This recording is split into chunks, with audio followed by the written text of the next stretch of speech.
आज भिवंडी के प्रांत कार्यालय के पास राष्ट्रीय ओबीसी महासंघ द्वारा यहाँ पे धरना आंदोलन किया गया और धरना आंदोलन इसलिए किया गया कि मराठा समाज को ओबीसी में शामिल करने के विरोध में इस धरना आंदोलन को निकाला गया। आपको बता दें कि राष्ट्रीय ओबीसी महासंघ द्वारा समाज को भी न्याय दिलाने के लिए तुरंत कदम उठाए जाएं और मराठा समाज को ओबीसी कोर्ट में आरक्षण न दिया जाए। आपको बता दें कि इस दौरान उन्होंने जो मांगे अपनी रखी है 100% शिष्यवृत्ति लागू की जाए, जूनियर मुंशी पदोन्नति परीक्षाओं में 75% ओबीसी भटके विमुख समाज को 200 सीटों का आरक्षण दिया जाए जैसी विभिन्न मांगों को लेकर यहाँ पे प्रांत कार्यालय के अधिकारियों को यहाँ पे अपना ज्ञापन सौंपा। और हमारे चैनल से बातचीत करते हुए जो राष्ट्रीय ओबीसी महासंघ के जो प्रमुख है भगवान ठाकुर, उन्होंने क्या कुछ कहा, देखिए विशेष खबर में। Deepak Vishwakarma, speed news Bharat, Bhiwandi. राष्ट्रीय ओबीसी महासंघाचा धरणे आंदोलनाने निवेदन देण्याचा कार्यक्रम इथे आयोजित केला होता। ज्या मराठा संघाने ओबीसीच्या याच्यामध्ये घुसखोरी करण्याचा प्रयत्न केले त्याला हाणून पाडण्यासाठी आम्ही केलेला आहे।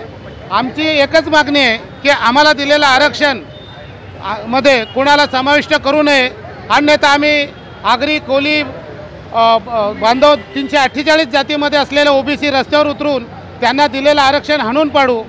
तसेच आमच्या ज्या शैक्षणिक धोरणाविषयी काही मागण्या आहेत त्या देखील आम्ही त्यांना देणार आहोत आणि आम्ही शासनाला जाहीर करतो की आमच्या निवेदनाचा जर आपण योग्य तो विचार केला नाही तर आम्हाला मोठ्या प्रमाणात याच्यापुढे देखील साखळी उपोषणं, धरणे, मोर्चे काढण्याचा प्रसंग येऊ नये म्हणून आमच्या निवेदनाचा त्यांनी स्वीकार करून आम्हाला न्याय द्यावा।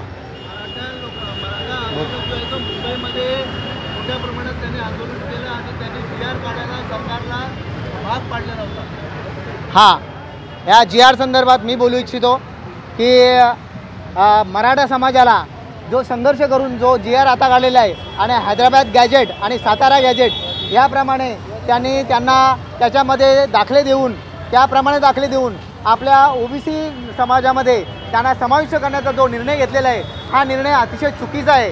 त्याला कारण असं आहे का जर पुढारलेल्या समाजाला जर ओबीसी समाजामध्ये समाविष्ट केलं गेलं तर ओबीसी जे अगोदरच मागासलेले आहेत, जो मागास म्हणून आमच्या या संविधानाने जाहीर केलेला आहे त्याच्यामध्ये मोठा अन्याय होणार आहे।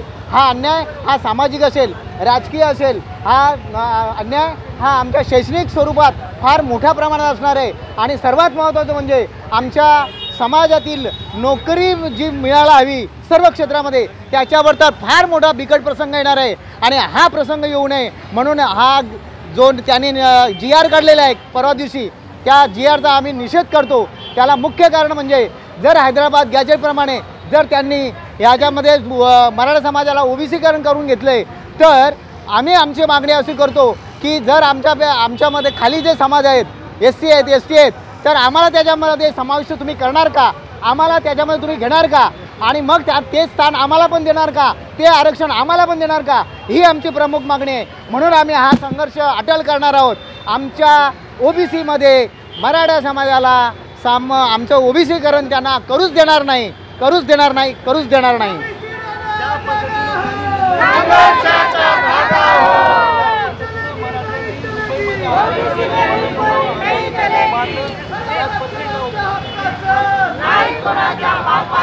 ज्याप्रमाणे मराठ्यांनी काय बोलले, एक मिनिट तू ते टेक्निकल नको, त्यावेळी मुंबईचा ताबा घेतला होता ना,